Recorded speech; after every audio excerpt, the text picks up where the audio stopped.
to Clarity on Fire, a podcast for people who know what they don't want out of their life and career, but aren't sure what they'd rather be doing. In a world where it's easy to exist, but hard to feel alive, we, Kristen and Rachel, two certified life and career coaches, are here to help you cut through the information overload, get unstuck, and focus not just on how you can have a career you're passionate about, but how to create a whole life that feels fulfilling. So join us here, where we serve up inspiration and down-to-earth wisdom in a way that only two best friends can. We want you to experience the relief of knowing that, yes, you're allowed to want more out of your life and career. And no, you don't have to wander through the dark anymore. Our job is to light the fire that shows you the way. Let's go.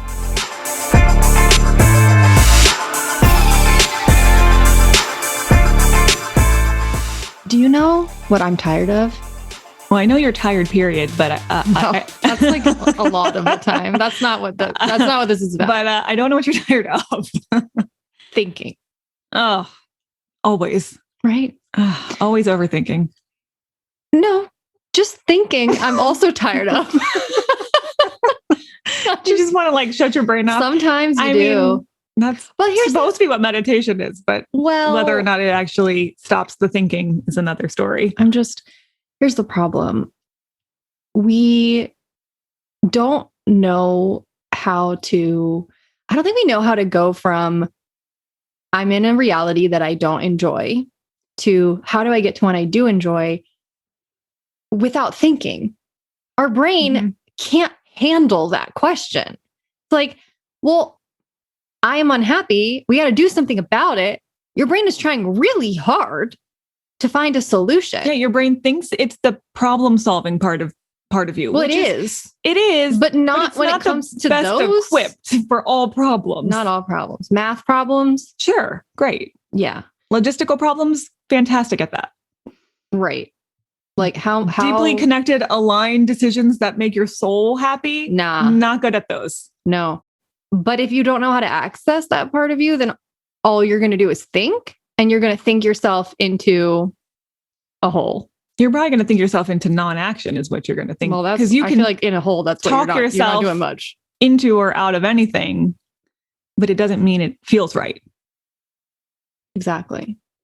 So I bring that up because, we are in the middle of our still don't know what to call it. Probably not great branding to not know what to call something. Well, I would just say we're still taking applications for new clients for another week. That's accurate to say that. We're taking them. I don't know how many spots we have left. We didn't have a lot to begin with. We're recording this ahead of time, so we don't know exactly where we're at this point. I know they're not all available, and there were only 8-ish, I think, even available in the first place. So, there's not a lot left. I know that for sure. Doesn't mean it's not worth trying. So if you're if you're pretty serious about it, I would say go ahead and apply sooner rather than later, because we want to make sure if it's like, oh, I'm sorry, we got 30 people filling out this form. We'll get back to you. Absolutely. We'll just let you know if we can talk to you right away or if it's going to have to be a little bit longer, depending. Yeah. Or if we even want to talk to you. No, Kristen, there are people I don't want to talk to. Do you want to know who they are? Well, they might want to know who it is. They might want to know. It's if you're not that serious right now, frankly. Yeah. It has nothing to do with your personality. Let me just tell you that. I mean, Kristen will say that, but I don't know that that's not true. Listen, if you fill out that form and you seem like completely, utterly not a good fit for me or Kristen, I'm probably going to just, sure. We'll probably give you a referral. We know a lot of coaches. That's really ever happened. That's not a thing that I'm worried about happening. No. If you're here and you're listening to our podcast, we're probably going to resonate. Yeah. If you've been able to tolerate us for this long, you're probably fine. I'm not worried about your personality. It just, you might not be ready though. You might not be ready. And even if you really want to do this right now, it doesn't necessarily mean it's the best timing. And so we want to just make sure it's good for you and for us all the way around. And that's why we have an application process, frankly. That's why you can't just sign up for it. Shut up and take my money, pay for coaching on our website. No, that's not how that works. Anyway, okay, but back to my thought about thinking. Okay. Oh, man. Thought about thinking. Getting meta here. And I didn't even want to do it in the first place. So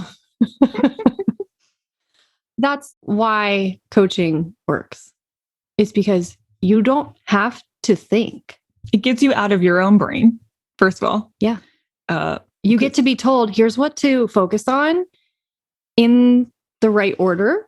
Don't focus on that thing that you're fixating on that's 20 steps down the road. We'll take Focus over on your this. brain for a little while in terms of the logistics of what to do so that you can access your emotions and your intuition and the parts of you that have been trying to talk to you for a long time, but the brain's been crowding it up. No. We've got the process. We'll tell you what to do when, because we know all the pieces that you need to get clear on in order to know what to do next. And do you want to know what?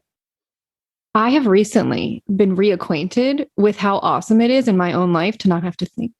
Do you remember? Because yes, Kristen and I have recently, this is just like information you don't need, but whatever. Kristen and I have recently, started working again. We've worked with her a couple of times. One of our really great friends who's a marketing guru has been helping us behind the scenes with some things that we are working on to roll out and expand Clarity on Fire. It's fun. It's exciting. Guess what I would never do?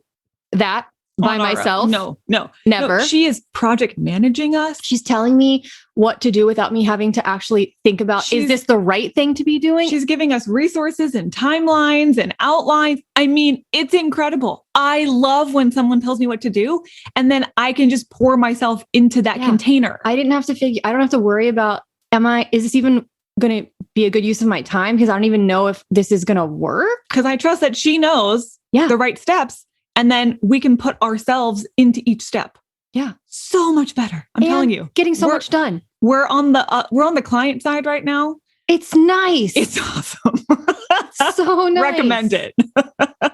So let us do that for you, for your whole life. For your life, not just, something logistical like your business, but your feelings and your career. And I'm so stuck and I don't know what I want out of my life. Like, you need that even more when it's something as complicated as your life. You need someone to tell you, here's what to think about. Here's what not to think about. Here, like, I will give you the container in which you can just play around and you don't have to wonder if this is the right place for you to be. We have a decade worth of working this process to know, like, I trust the process too. Frankly, I trust the process I take people through because neither of us know exactly where it's going to end, but I know that it works because it works every single time. And you can trust that it works too. Just like with our marketing coach or whatever we want to call her. She doesn't know exactly where it's going to end. We call her our queen bee. We do call her our queen bee. And her name starts with B, so it's perfect. Yeah. But she knows these are the right steps to be taking. And it's such a relief. I trust her. Such a relief. And so therefore I can unwind and I can do the real work that matters. So trust Rachel. Have faith in Rachel. So yes, that's one of the huge reasons why one-on-one coaching works, is because you get so much more done. You have so many more revelations. You have so much more momentum. You have so much more faith in yourself. You have accountability. Right now we have accountability. We don't have to hold each other accountable, which we're not good at doing. We have external accountability, which means when things are due, we actually do them. It's wonderful. So if you want to change your life, if you want to become... That's not being dramatic. No, that's what all of our clients would tell you has happened to them. Little changes and big changes.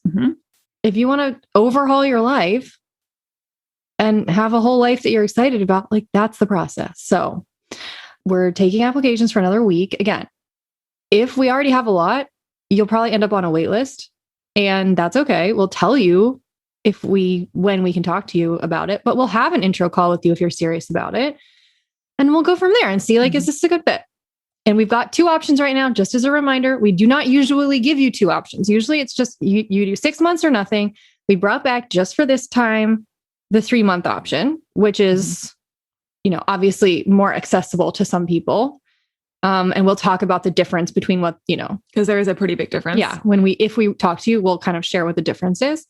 But that is an option. So if that's something that kind of intrigues you, this is probably your only time. We can't promise. This will be available after. I'm not going to, right? Frankly, I don't know. So, okay. So link in show notes if you want to you want to talk to us and you want to apply. And you can also go to clarityonfire.com, and the work with us page will have the one-on-one coaching information. Also, they should be looking at new podcast art today already. Oh, yes. Hopefully they were looking at it last week, but hopefully they're looking at our new site too. Anyway, certainly should by now, I would hope. You like our new podcast art. In real life, we're really, really close. Yeah. All right. So speaking of people who've worked with us, this is a normal person interview with one of my former clients. Get to hear a story of where she started. Of someone who went through this process. And where she started and where she ended. Well, I'll give you the spoiler alert now, or not the alert, because I'm just going to spoil you. She ended up very, very happy in a dream, work situation. And she did not start there. She started the opposite of there. So if you're interested in hearing that journey, we'll keep listening. You want to read her bio? Okay. Here's a little bit about Sonya. Sonya loves telling stories and connecting with the world around her. She is always finding new ways to express herself creatively. And right now, that means painting terracotta pots to house her growing plant collection. She also enjoys going on short hikes or to the beach to clear her mind and connect with nature. She's an INFP/INFJ, depending on the day, side hustler/thriver, and an Enneagram Type 9. She's a UX researcher based in the San Francisco Bay Area, and you can find her at sonyashen.com.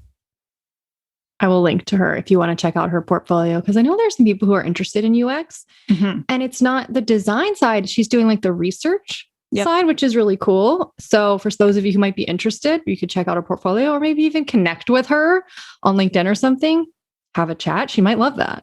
So I like networking with Clarity on Fire people, right? Like, oh yeah. I've had people who we brought on the podcast who have reached out to each other. Yes. Yeah. Made some friends just because they related to something that they said or their story or something. And why not? Yeah. All right. So enjoy this conversation and we will be back at the end. Well, hello there. Hi. How are you? I'm good. I'm delighted to be seeing your face for embarrassingly, I think the first time after knowing you for years. Yeah, it's really nice to be able to talk face to face after all this time. It's a treat. I don't know. I guess we just got used to it over Zoom, and now it's just a thing after the pandemic, but like, it's just not how I ever coached. So it's fun to get to like meet my clients on a new level after the fact.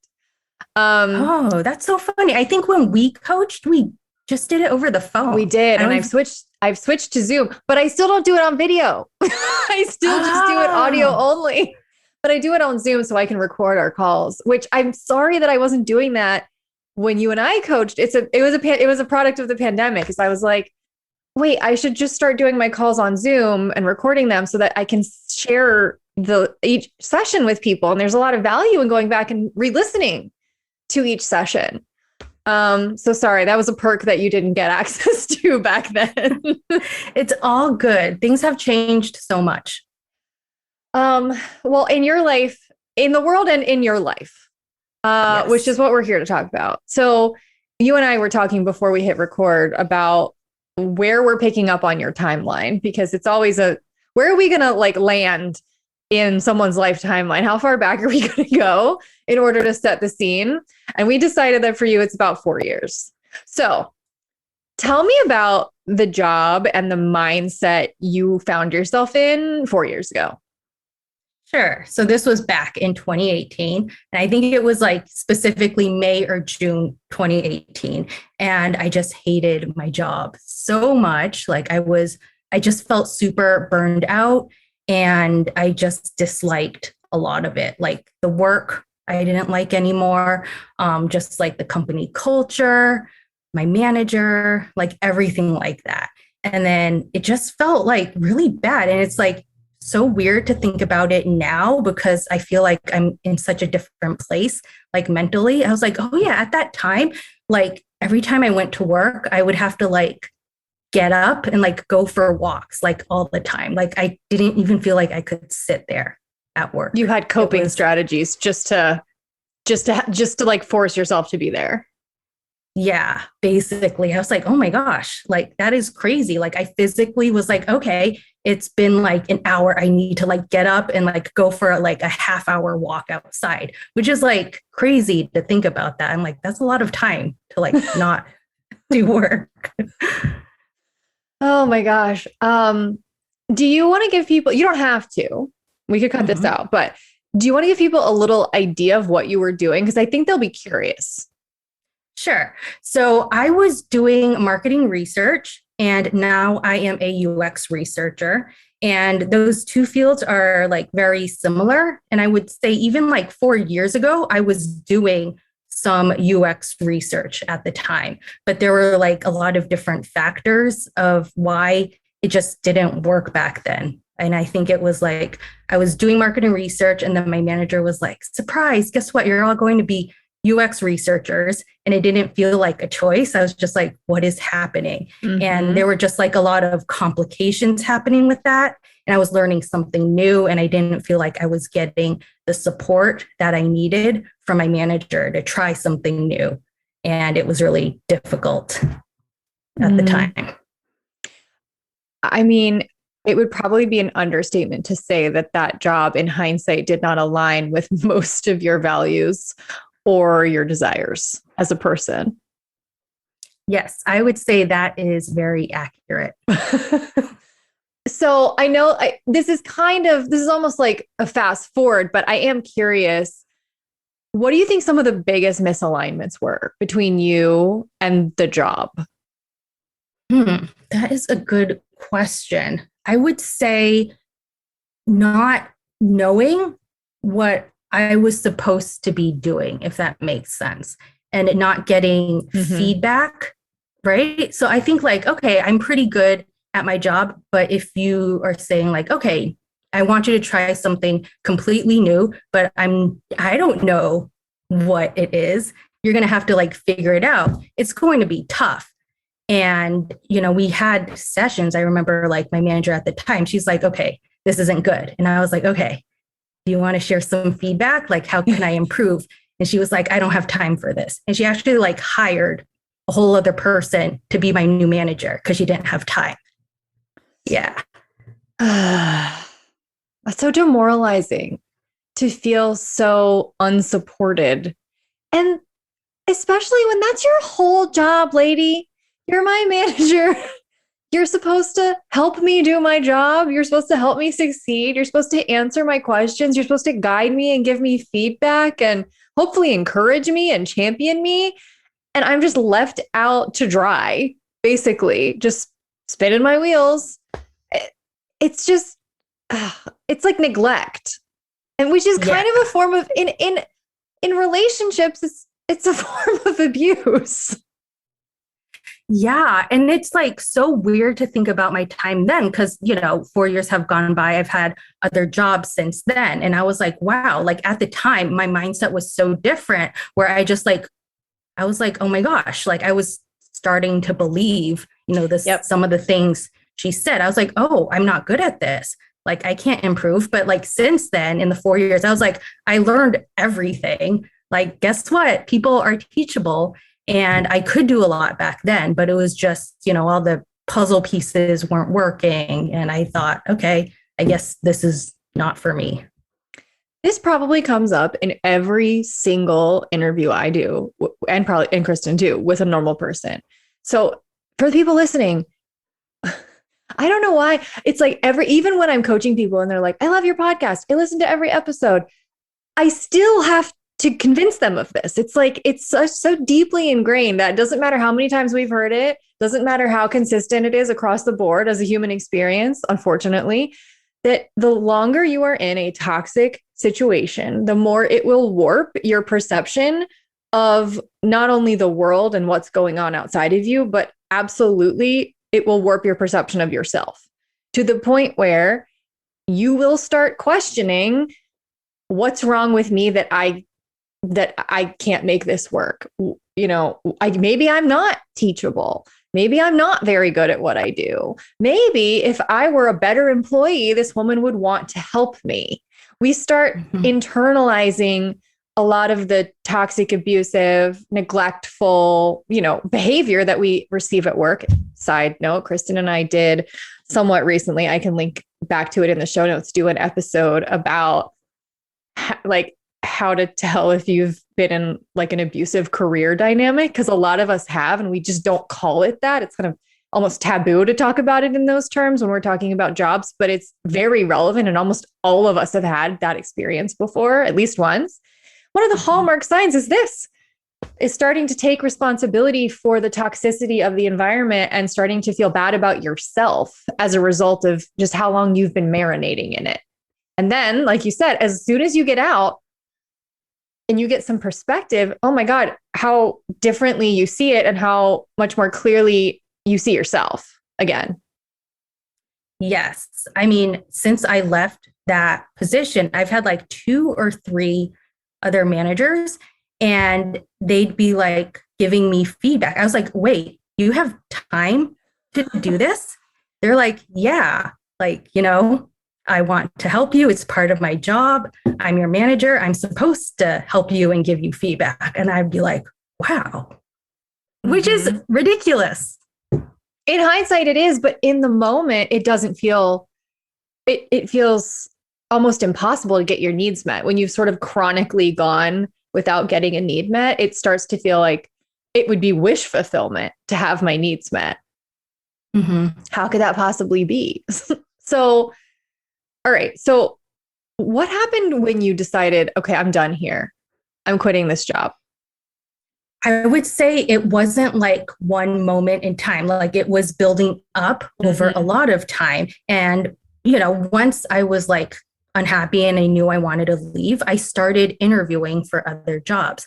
And that's the thing, like I was interviewing at a lot of places and like nothing worked out. Like it got super frustrating. I was having all these screening calls. And at the time, I don't know if it's like true anymore, but like they would give you a lot of like tasks to do, like homework to prepare for these interviews. So then you would like spend your whole weekend and then prepare this presentation and then you do it. And then it's like nothing. You just feel like you wasted all your time and it just got super demoralizing. And then I basically just couldn't take it. And I just quit like without like a plan, basically. Ooh, my favorite kind of conversation to have. And I've done it multiple times, so you're in good company. Okay, so how did you feel quitting without a plan? Did you feel kind of exhilarated by that? Were you scared? Like, were you beyond giving a shit at that point? What was your mindset like? Yes. Maybe all of the above. I'm like trying to think back, but okay. So I remember like one of the last straws was like my manager took me out to lunch because she does like monthly lunch meetings, I guess. And then she like, it was a fine lunch. I don't even remember what we talked about, but she did that thing like we were leaving the restaurant to go back, and then she like suddenly like said the thing she wanted to talk about as we were leaving. And then she's like, I don't even remember the question. It was something like, you should be like doing this. I don't understand like why it's not working. And I just blurted out. I was like, it's not that like I'm not good at it. It's just that I don't care. Like I said that. I was like, I don't care. And then, like later on that week, I quit, but I spoke to my other manager because by then she had already hired the new manager. Okay. So, like a weird situation. Okay. So you said you had no plan when you quit. That's probably not accurate. You probably had some teeny tiny intention or plan, or like, all right, here's what the next 3 months is going to look like. So what did you think life was going to look like once you quit? I wanted to basically take a break because I felt so bad, like physically, with all that anxiety and burnout. I was like, okay, I saved up a lot of money because I was living with my parents at the time. So I was like, okay, it's all right because you have money and it's not the end of the world. It would just be nice if you had another job lined up. And I was like, oh, I'll go on like vacation, I'll relax, and then I'll have more time to job search and maybe try something else and really figure out like what I want to do in life. Because at the time I was like, I'm not good at this and it's not giving me any joy. Yep. I was going to ask you about that. I'm glad you brought it up because another, incredibly consistent theme that I talk to almost everyone about is it me? Or do I not, or like, is this just not right for me? Or could there be something that could change about the circumstances of how I'm doing this? And maybe I would really like it. And is it the job or is it me? Basically is what it boils down to. And I think sometimes we don't even ask ourselves. I don't even know that we always think to ask ourselves that question. I think sometimes we're so warped by the situation we've been in that we just flat out assume, I hate this. I don't want to do this. It sucks. I got to find something else.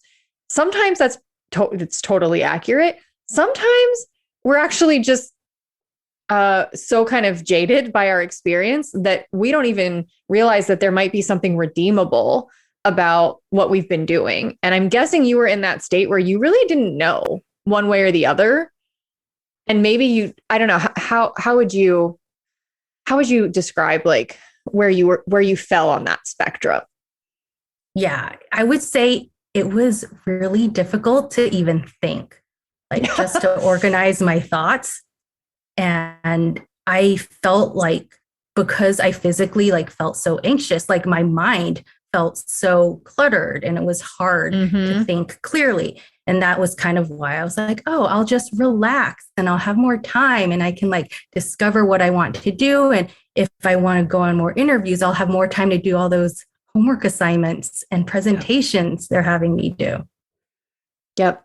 Makes sense. And that's a perfectly valid decision. I've met so many people over the years as a coach who kind of come to the conclusion that I can't make a next move until I just make no moves for a while. I need to recalibrate. I need to reset. I need to rest. And rest is such a valid thing. First of all, we spend a third of our lives we're supposed to spend a third of our lives resting. And life moves in a very seasonal, cyclical way too, where it can't always be summer. Sometimes it's got to be winter and nothing's going on and nothing's growing and everything looks kind of dead. And there's value in that phase. So I'm glad that intuitively you knew that you needed to take that phase and you let yourself do it. So then what started to grow or what started to bubble up, like as you let yourself have that space? I know some things started to percolate. Yes. So actually, I didn't even remember it until like right now, but I was like, oh yeah, there were other things I was considering. Like, I was like, oh, I can travel the world. Like I was seriously considering that. I was like, I have money saved up. I've heard of other people like taking a month or even a year just to like travel the world and come back. And I love traveling, but even like at the time, I knew it wasn't a good idea for me for where I was at. Cause I was like, it would just feel like running away and not solving any problems. And I was like, it's going to cost a lot of money and I'm not going to be like fixed. So I want to travel because I want to travel, not because I'm running away from something. So smart. Yeah. Okay. So I was even like looking into like teaching English, like in another country. But I was like, oh, I don't know if I really want to do that. And then I got really into yoga. So that was like another important thing. So I had been practicing yoga for a while. And I think I did it at that first job, afterwards to like help with all the stress. So I'd go to work and then I'd like sweat everything out and yoga and I would feel great. And I was like doing more of that. And then I decided to sign up for yoga teacher training in August of that year. So a few months, like 2 or 3 months had gone by and I signed up and it was at the studio I go to. So, I was already familiar with everyone. I liked them. And I was like, okay, I'm going to be a yoga teacher now. And I did it. You did. Right. Okay. So at that point, was your did you even have a new plan, or were you just like, nah, I think I'm just going to be a yoga teacher, and this is my new life? Well, it wasn't like, okay, I'm going to be a yoga teacher full time and that's going to be my new life. For me, it was more of like a stepping stone because I didn't know exactly what I wanted to do next.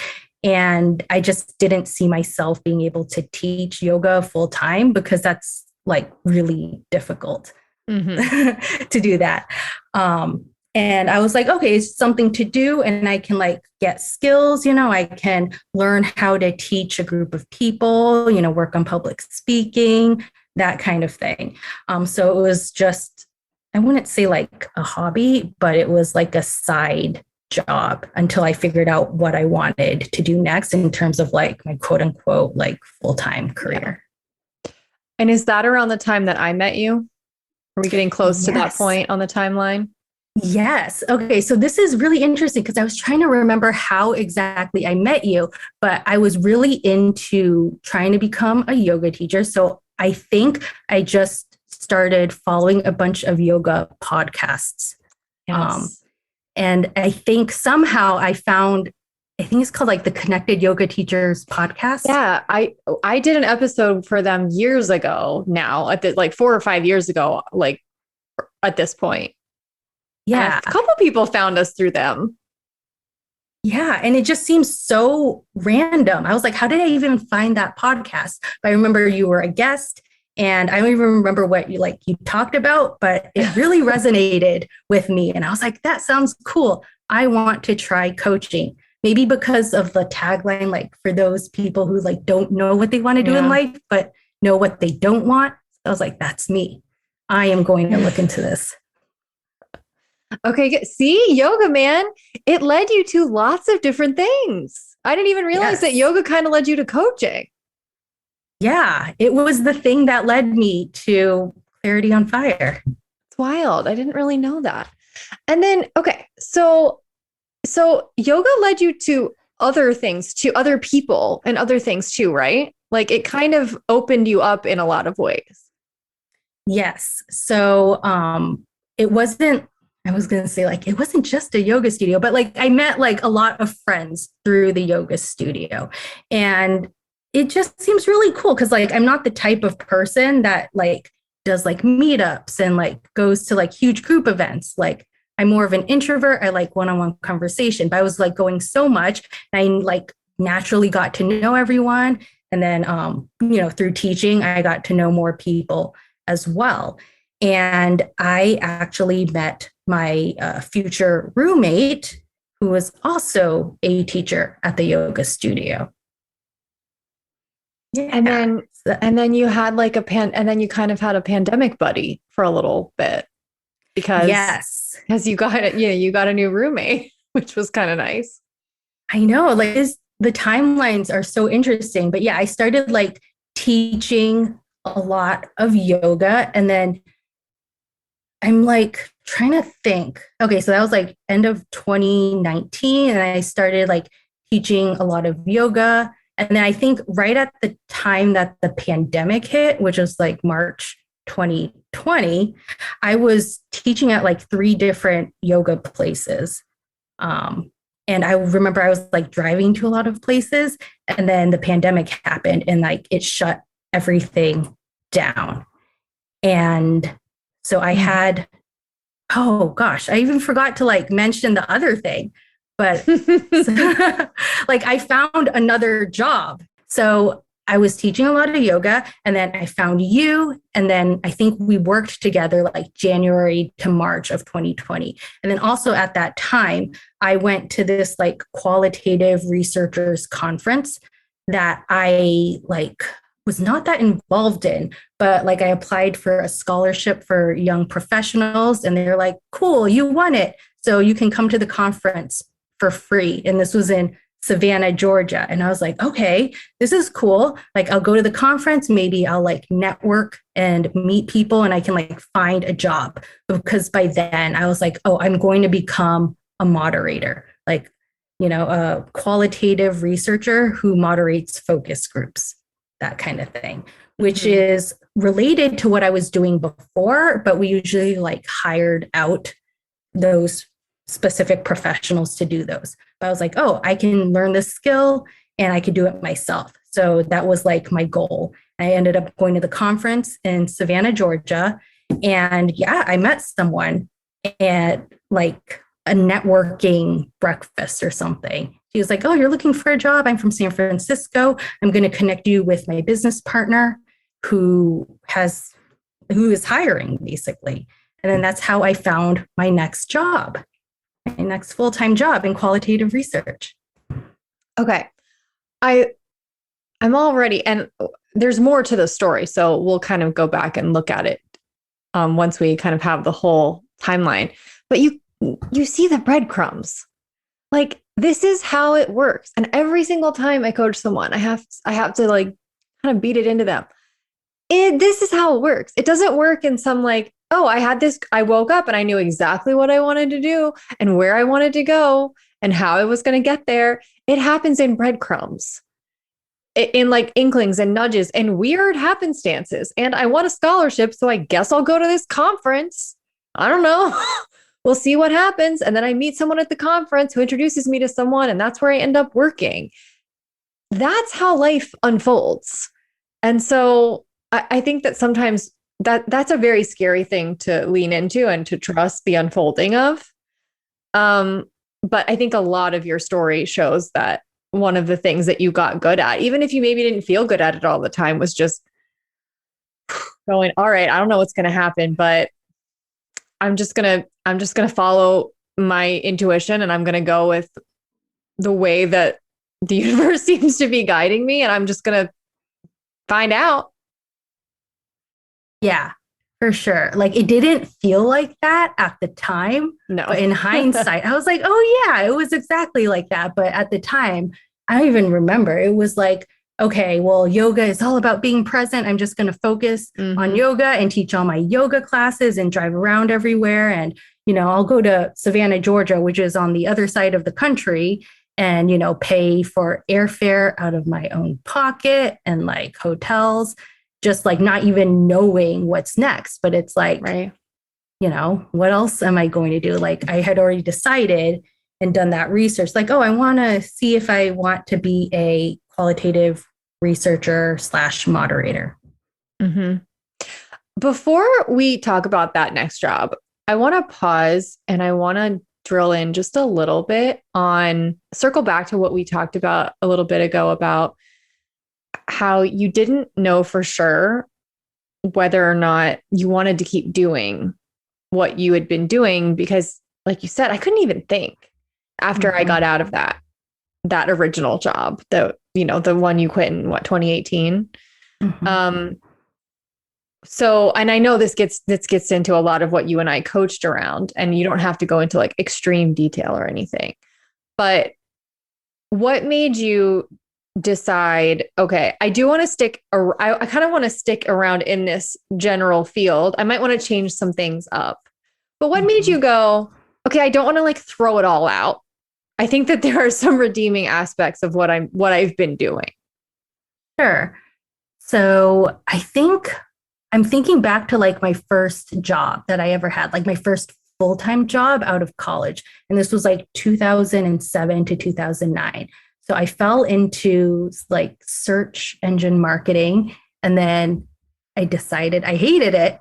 And I was like, what do I do next? So I actually like did a lot of research and like Googling of like, oh, what kind of field would I be interested in? I probably did like personality tests, that kind of thing. And then I was like, oh, marketing research would be really cool. And I did my due diligence. I was like, I think I would love to learn about this and become good at it, because it's a lot of talking to people and uncovering insights and then helping like products improve basically.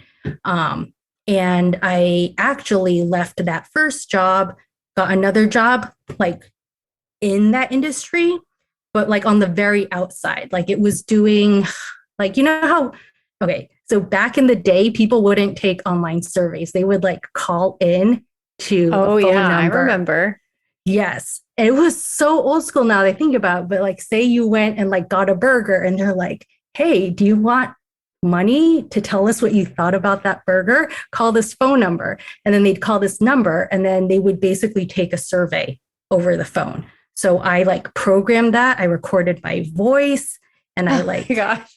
I know. And they have like all this technology, but you have to like prepare for everything someone might push. So it's like, I'd be like, did you add the tomato? Did you add the cheese? Like all that stuff. And like, it's all done online now. So I think for the most part. For sure. Yeah. So then I actually went to graduate school for marketing research after that. And it was like a 1-year program. And yeah, I graduated with a Master of Marketing Research degree. Okay. So you're like, I put time and energy into this career.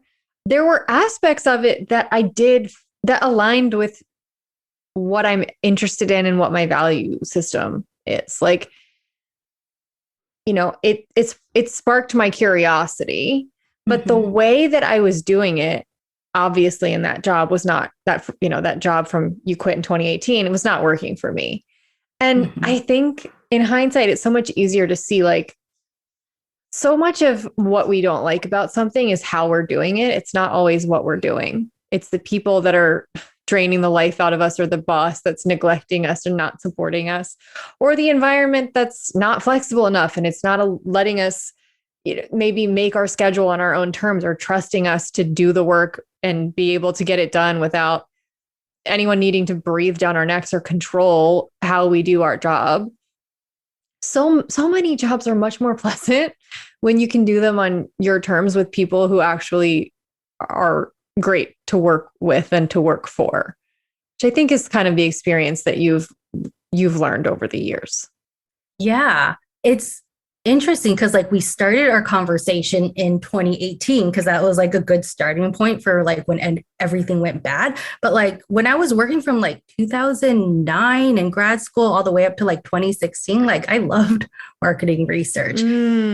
Yeah. And like I had other jobs in it, and like I left for like differing reasons, not because I felt burnt out, but I was like, you know, I wanted to progress in my career, that kind of thing. Yep. That's a good sign, right? When you zoom out and you're like, wait, I didn't hate this the whole time.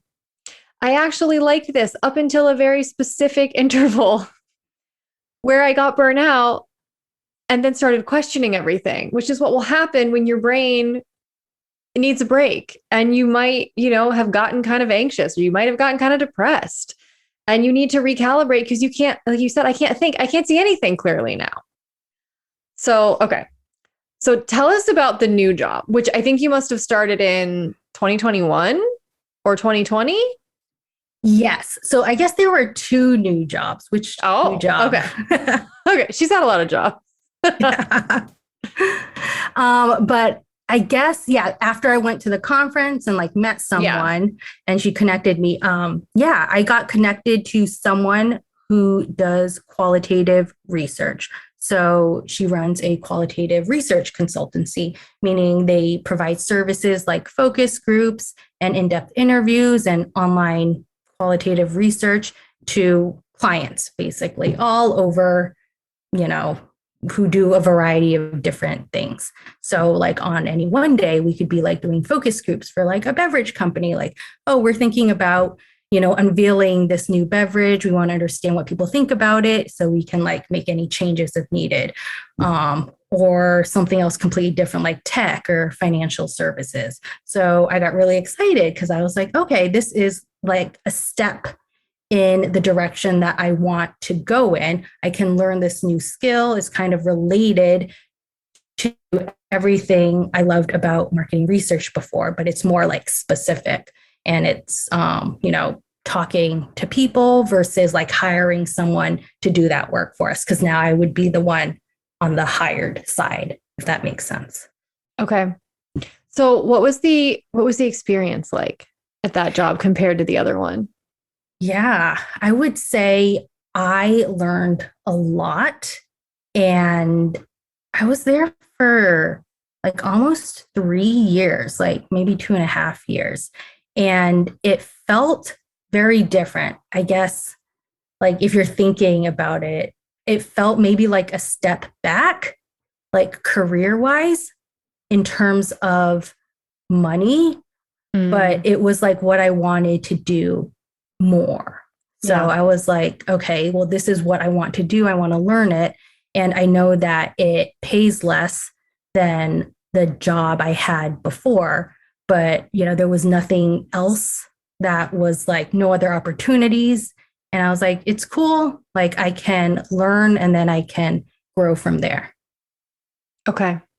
So what made you leave that one? I felt like I learned so much and I grew and I really expanded my skill set. And I was just thinking in terms of career progression. And I felt like eventually I just, learned everything I could at that company. And I wanted to find something else. Which is a much better reason to decide. I mean, not to judge, because I think like, hey, you wanting to quit and getting burnout and being like, I am ready to just do nothing and take a break, very valid. As far as mental health goes, it's always nice to get to a point where you're like, I don't feel like I'm being driven out of this job. I'm just ready for a positive change. Like I want to grow. I feel like I'm going to end up stagnating if I stay in this situation. So it's time for me to set my sights on something else. So, and then, I mean, maybe hopefully this isn't fast forwarding too much, but then you did end up having a kind of, I don't know, like a little, like a synchronicity or a rendezvous with someone that set you on a different course, right? Yes. So I guess at that current job, it was great. And I like loved all my coworkers and what I was doing, but I also like didn't know how to, I didn't know how to progress further. And I just felt like very stuck. And just like if someone was like, oh, update your resume, I just couldn't do that. Like the thought of having to update my resume, it was like so tiring, so much work. And I wasn't even like actually updating. I was just like thinking of it. Yeah. Yeah. The dread, the heaviness of something that honestly would probably take like an hour whenever you sit down to actually do it. It just feels impossible. I don't know. It's a thing. I need a name, but I don't know what to call it. It needs its own special name. Yeah, it was ridiculous. Like I spent so much time just dreading it. Just like if you like picture the image of like a resume, just like that Times New Roman font and all that like black lettering on white paper. I'm like, ew, I don't want to like read that. I don't want to do anything with that. So then even though I wanted to like apply for jobs, I wasn't doing that. And, applying for jobs was a whole other thing I didn't want to tackle, probably because I remembered how much work it was before. So I guess I was like, I wouldn't say I was like checked out at my job, but I just started taking Fridays off, basically. Like I didn't even like ask, like we're a very project oriented company and we just didn't have that much work on Fridays. But I'd be like, okay, there's nothing for me to do. I'm just going to like go and like hike. And almost like it happened a lot. And afterwards, like my manager was like, yeah, I thought you were like applying to jobs every Friday because you were never there. I was like, no, I was just like in nature because I needed to like walk around by myself. But yeah, that's just like how stuck and unmotivated I felt about applying to new jobs. And then that I would say started like in January of 2021. And then I met up with a friend in August. So this was like 8 months of feeling like that. And it was an old coworker of mine from like a previous job that I had right after I graduated from grad school and before the job I hated. So this was like someone I worked with from like 2012 to 2016. And we ended up being like in the same part of the country. And we're like, let's meet up and like catch up and see how we're doing. And he was like telling me about his new jobs and what he's been up to since we stopped working together. And I was just like, oh my gosh, like it was just kind of, I don't want to say like exhilarating, but like it got me excited. I was like, wow, like we were doing the same thing before, like all those years back. And you're doing what now? And like he was like, because we were like sharing a lot about, you know, a lot of the things that we're talking about and like jobs and stuff. And he shared how much he was making. And I was like, what? Like you are making jaw dropped. How much? I was like, I didn't even think people in our field could make that much money. Mm-hmm. And I was like, thinking, I was like, well, if he could do that, couldn't I do that? Right? Like, even if we're not doing exactly the same thing now.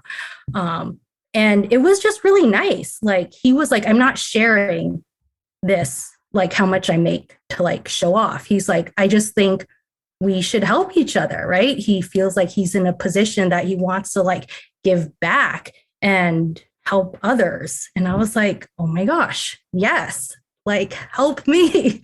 So we kind of, I wouldn't say we did coaching, not like how we did it, but it was very like informal, right? Especially since we were coworkers and peers before, but He was like, you know, I can send you my resume and maybe like just take a look at it and then maybe update your resume. Maybe it'll give you ideas.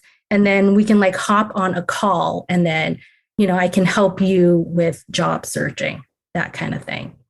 And that just like helped spark everything. Like suddenly I had the energy and motivation that I didn't before. And it was just like amazing. Like he sent me his resume and that's the thing. Like I didn't take anything from his resume in terms of content. Like I already had all my content, but it was like really like it was formatting and he had color in his resume and his font was not Times New Roman and it looked so cool. And I just like formatted it similarly. And it did not take that long at all. Right? You took 8 months to spend like an hour doing that. Yeah. So that just felt like so easy. And then what happened? I think we like caught up and then he like gave me an assignment and it was like, okay, apply for 2 jobs a day for a week. So I did that. And I didn't even hear like back from anyone, but then a recruiter reached out to me and then everything. From a totally separate source, right? Like not from any of the jobs you'd applied to, just randomly saw you on LinkedIn.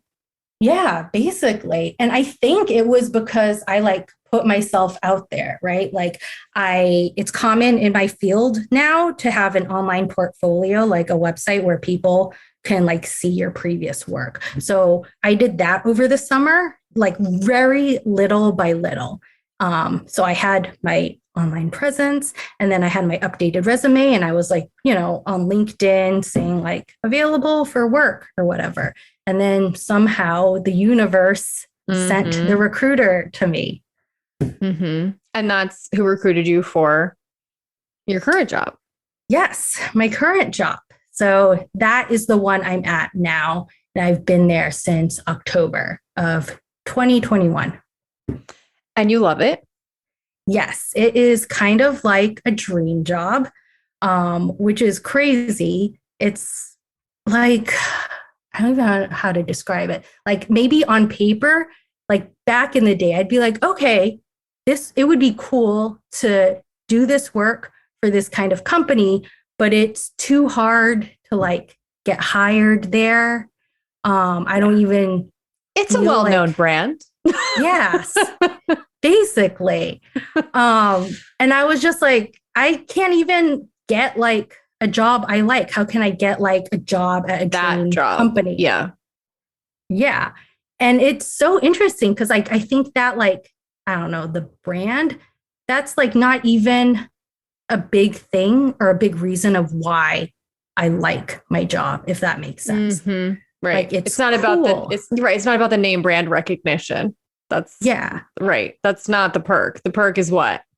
Oh my gosh, the perk is like everything else. Like I am doing the work that I'm really interested in, which is UX research, which if you remember was the job I said like I hated and I swore off back At the in very 2018. beginning. Yes. Yes. But like since then, I've like learned how to do it. I've gotten a lot of support and now I'm doing it full time at this like company that's really well known for having good UX researchers.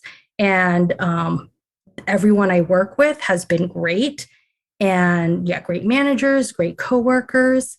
I'm being managed in a way I like, and I feel like I'm contributing a lot of good insight, right? Like, I'm doing, how do I put it? I'm doing work that I care about and I'm like adding value. I don't hate it. So everything's good. And I'm making more money than I have ever made before. So that's really nice too. So everything. Oh, okay. We got to go back and like highlight a few things because I want to give credit to how divine timing plays a role in how things work out. Because you knew that you were kind of over the most recent job you had before your current job for a while. And you were kind of in that stagnant place of like, I don't hate it. So it's not like you felt that awful fire under you to get out like ASAP, but you knew it needed to end, but you were so resisting the work that you needed to do to get out of it, which is very normal. That stuff really does feel like a heavy lift.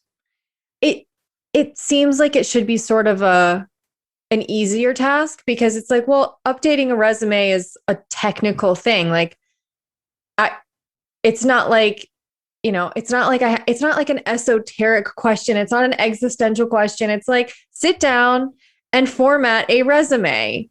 Seems like it should be easy, but it's not.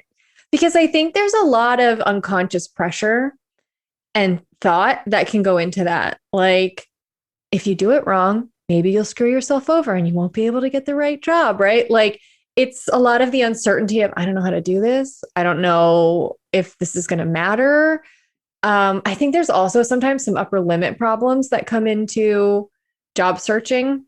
Like, I'm afraid if I start, what if I get it wrong? Or what if I get something I like or what if I find a job I really like and they don't want me?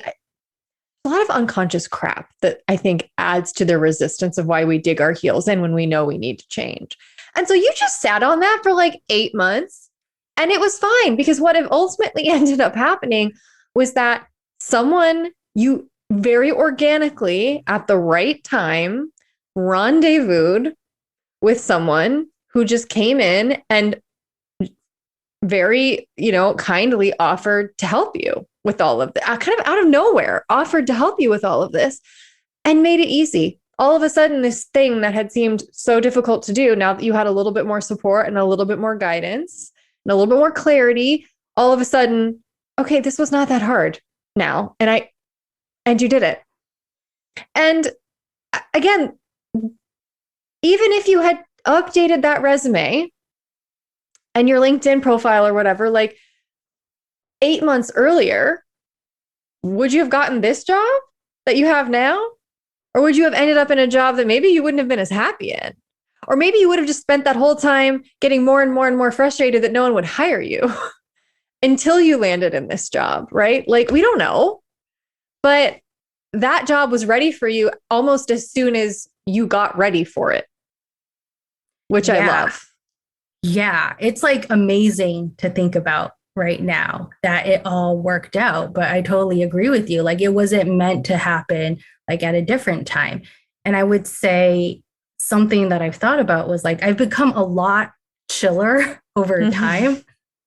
Like, I think about like the whole like feminine energy versus masculine energy, like all the time. But like before, when I was like trying to apply to all these jobs and I was like doing all these like presentations that I felt were a waste of time, that was like very like masculine energy. Like, okay, I'm putting myself out there and I'm not getting anything I want despite all my efforts. And then this time it was like, okay, you know, I'll put myself out there when I feel like it. Like I had my online portfolio up for a while. And then when I felt like I did my resume, and then it worked out. So it's not like, I guess before I always felt like, well, if I don't do it, like, what if I'm missing out on something? Like my FOMO was very, very real. I was like, oh no, I said something wrong on a phone call. Like I missed my chance. Like I don't really believe in that anymore. Like anything, there's different paths to get to, you know, the same thing or different things. So it worked out. Right. Like you can procrastinate for 8 months and still be right on time. Yeah, there you go. Right. Like you can't miss your bus. I've said it before. I'll keep saying it. It'll come back around in like 10 minutes. Just wait. Right. 10 minutes is a proverbial thing. I don't mean literally. I mean, figuratively, it'll be back around in 10 minutes. Yeah. And I remember I was like, okay, 8 months. Like, what did I even do those 8 months? Like I was doing stuff. Like I wasn't just like sitting around, but I was at like my previous job, I was actually doing more of what I wanted to do in terms of job responsibility, but it took, you know, a little more time than I wanted. I was exercising a lot more. I was doing all this weird stuff. Like I was like, okay, I'm going to like start riding my bike everywhere. So I started riding my bike to get groceries. And I was like, yeah, that was like great, like the first time. But once you realize you can't like buy liquids if you ride your bike, or it gets like very heavy. Like I've broken bicycle baskets because like I bought like heavy liquids. I was like, oh man, this is why people don't do that often. But I was doing like my own thing. I had my own journey. And then when I felt like it, I was ready for the new job. I'm so happy that once again, someone is on here proving to me, because God knows I never stop needing to hear it. And I don't think anyone else does either. Like when you relax and you trust that things are going to work out, I'm just going to put myself out there. I'm not going to chase things and hunt things down out of fear or FOMO or anxiety. Things can come to you. Like you didn't even try to get this job. This job found you.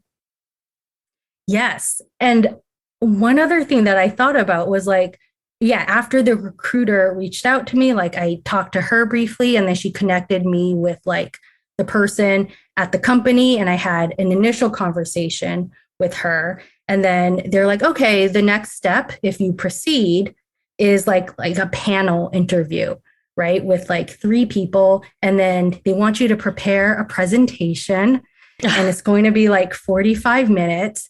And I was like, no, not another presentation. And like, I didn't hear back. I didn't hear back from the recruiter. And then I pinged her and I was like, hey, it's like, did you hear back? Do they want me to proceed to this next step? And I remember what happened because I was taking my first business trip since the pandemic. So I was in LA and I was like on my feet the entire day, like running a booth. And I was like with my coworkers and I was just like very busy. And then I checked my email and then it was my recruiter and she was like, they are free tomorrow at 4 p.m. And I was like, what? I was like, that is less than 24 hours. I don't have my presentation ready.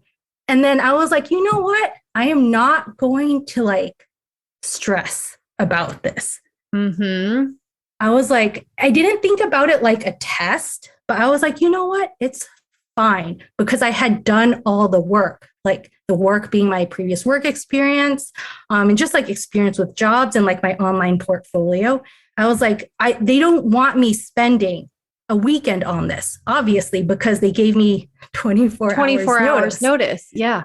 Yeah. So I was like, it's not meant to be. And I remember like, even I was on the airplane and I was like, okay, I can like get started on my presentation, but something happened and like, you know, the flight was delayed. And then they're like, you can leave the airplane and like, you know, wander about and like come back.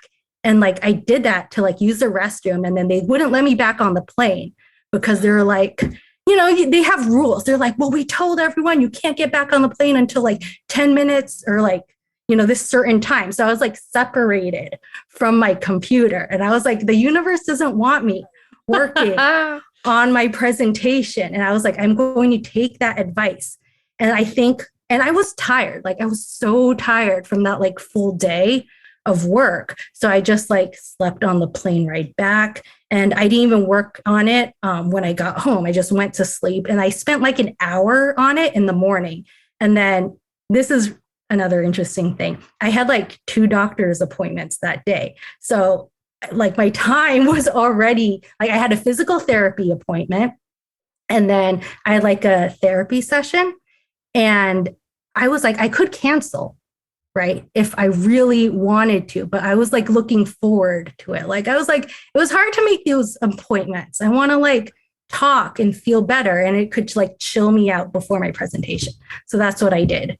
And I think it helped because I could have like a natural conversation and not freak out about having the perfect presentation. And clearly it went fine. Yeah, it worked out. So I think it worked out the way it was supposed to. I love it. This is how we should treat everything. Like everything we should treat like that. Dating, we should treat like this. Like in like the most healthy IDGAF kind of way, like, I'm not here to please you. I'm not here to jump through hoops. Like I'll show up and I'll like give it, like, I'll give you my authentic self. And if you don't like that, well, it wasn't meant to be. Yeah, there you go. If they wanted something super polished, they would have given me more time. They wanted my authentic self. Yes. And that's what they got. And that's who they hired. Right. And then it's like, you don't have to be anyone other than yourself now at this job, because, yes. you didn't go in trying to pretend to be somebody you're not, which is pretty critical.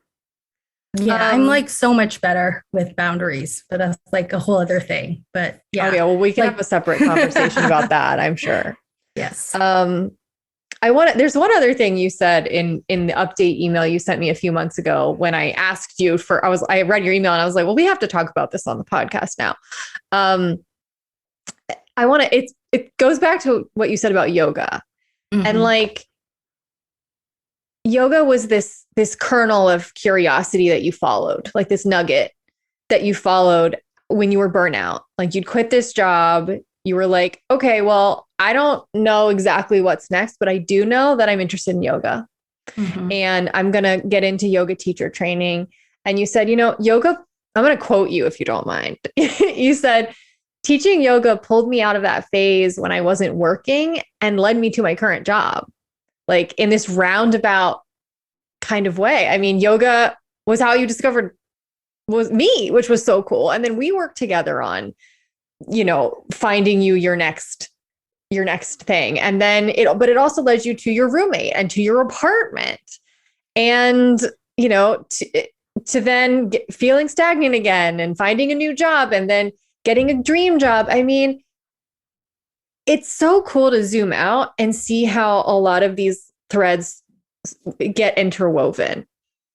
That it wasn't like yoga was like the thing that necessarily led you to this job. Like you could have had this job had you not done that yoga teacher training, but just following that curiosity, like put you on a path to meet up with and rendezvous with some important people and events in your life that primed you for the next thing and the next thing and the next thing. And people are always so worried about, how do I find my passion? And I'm like, it's the wrong question. The question is, like, how do you follow your curiosity? Like, what curiosities do you have? And how do you just lean into what you're aligned with now? Because even if it seemingly makes no logical sense, like, I don't see how this could possibly be connected to my career path. Doing something that feels aligned begets more alignment. Alignment begets alignment. That's how it works. So you knew one thing, maybe, right? Like, this feels good. I'm going to do that. And then in doing that, you were led to more and more and more things and people that felt good.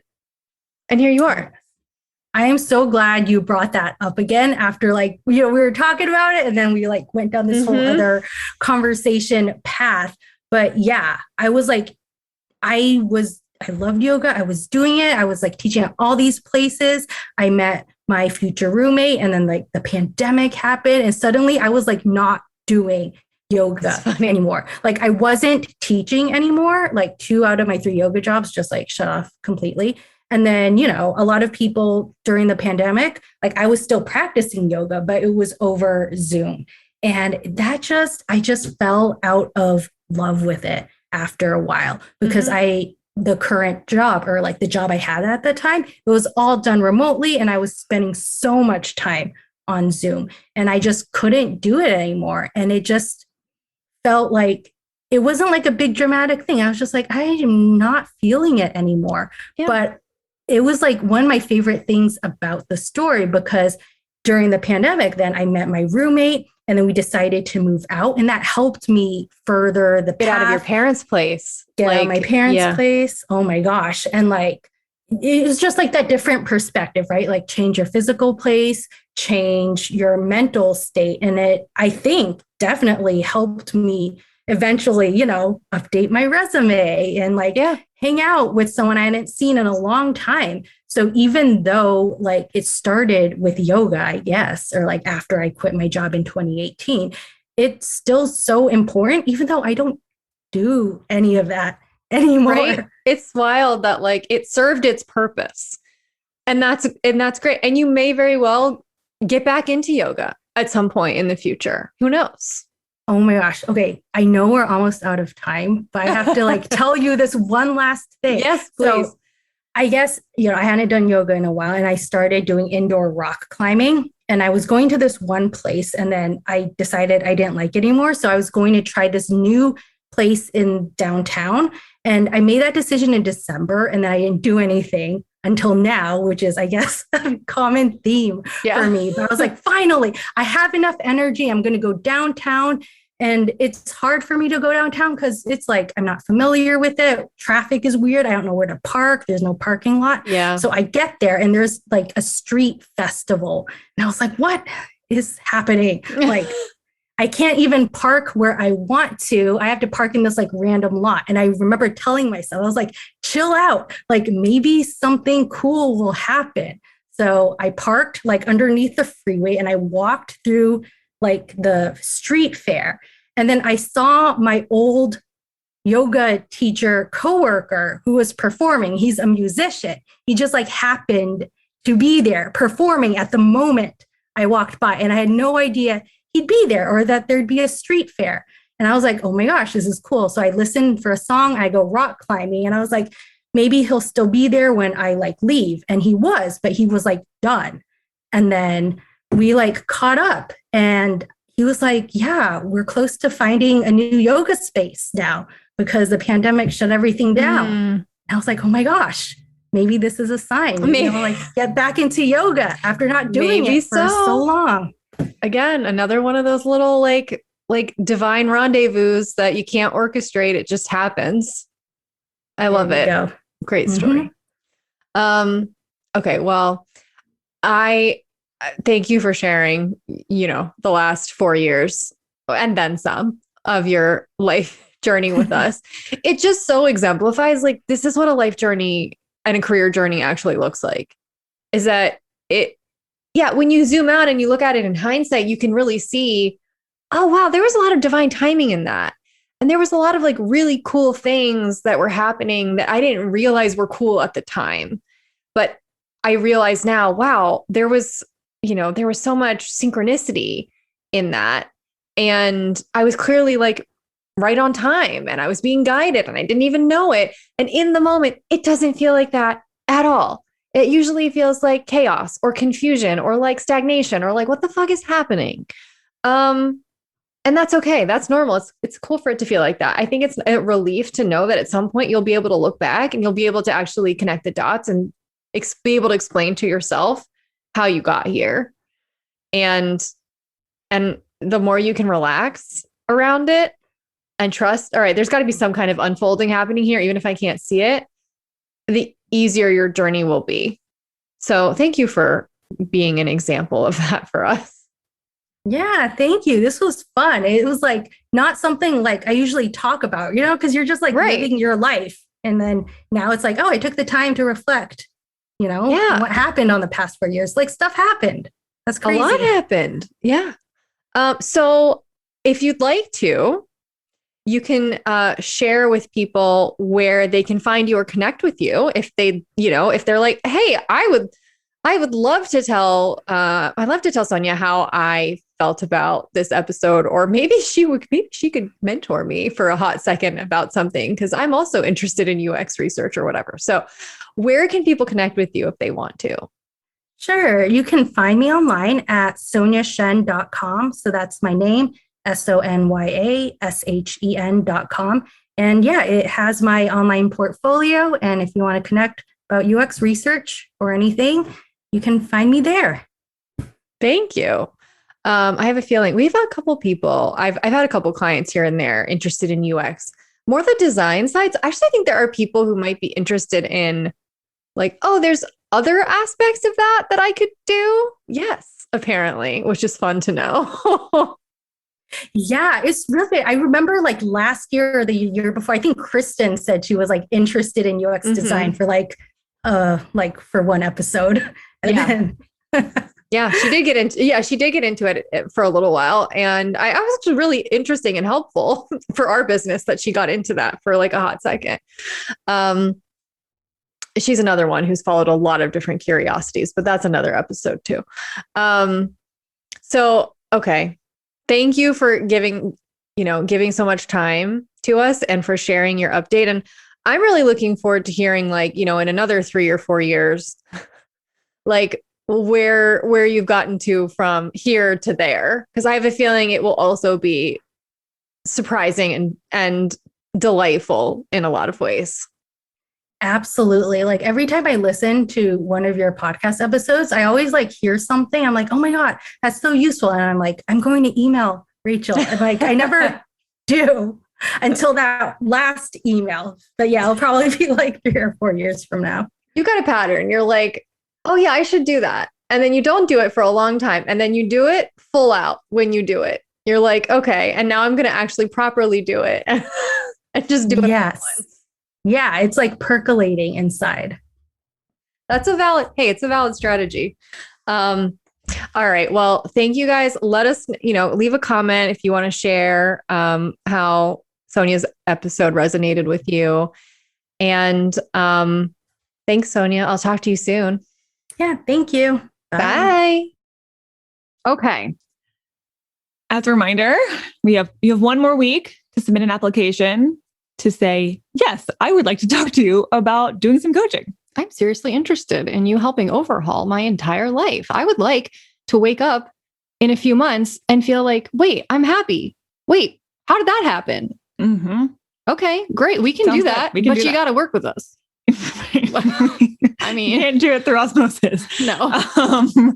So if you are listening to this after May 20th, then you can still submit a wait list form. Always reach out to us. But we just don't know how soon we'll be available at that point. Yeah. I mean, we don't know how soon we'll be available at this point. No, that's but you true. can always fill out the form. We have a certain number of spots that we do have available right now. After that, I don't know. I don't know how long you have to wait. So if you're listening to this now, just maybe sooner rather than later. Okay, that's your final reminder for this week. We'll let you know one more time next week. I know you just look forward to it so much, but you want to know what? This is how it works. You get a free podcast. Want to know why? Because I make money. There's also a business attached to the podcast. Because I make money being a coach. Frankly, some of you want to take this work deeper. Like a podcast. Why are you here if not? Podcast is a helpful tool idea to contemplate for the week or story to get inspired by. But that's so different than doing deeper work. So much different. How many of y'all listened to 40 podcast episodes in a row and didn't retain any of it? Listening to information. Or didn't know exactly how to apply it to you. Or even if you didn't have anybody to hold you accountable to make sure it happens. Yeah. Or you missed the whole but I actually have a lot of blocks. And so therefore I can't integrate this until I work through the deeper levels of problems. Mm-hmm. So, podcasts are great, they're not the same as coaching. No. So yes, If you want to take this much, much deeper, that's what we're going to do for 3 or 6 months. Yes, at least With some of you. So deadline next week, next Friday, the 20th. We'll also be back that day with a new side chat. Yeah. And I think you're going to like my idea for next week's side chat. We're going to get into every, like, I don't even know what to call it. Like, how did you and I, who couldn't hold a damn job for more than a year and a half at best. I mean, I was probably worse at it than you. And that was stretching it, like wanting to quit much sooner than a year and a half. Right. I don't think I ever had any job 2 years. I might have gone like 20 months or 22 months or something like that. I never had a job. I'm not sure I did either. I think I was real close. Yeah, I don't. Anyway, how did you two people who literally never had a job that lasted more than about a year and a half go from being able to do a job for a decade and not quitting because they actually really like what they do? And in fact, recommitting in a lot of ways and pouring more energy into it after a decade. So, I have at least 6 reasons or, explanations for how we did that. Like, how did we go from being that person to being these people? And I'm going to walk you through how we did it. Okay. So if that sounds spicy, I know some of you relate to the previous version of us who get bored after a few months or quickly realize that wasn't right.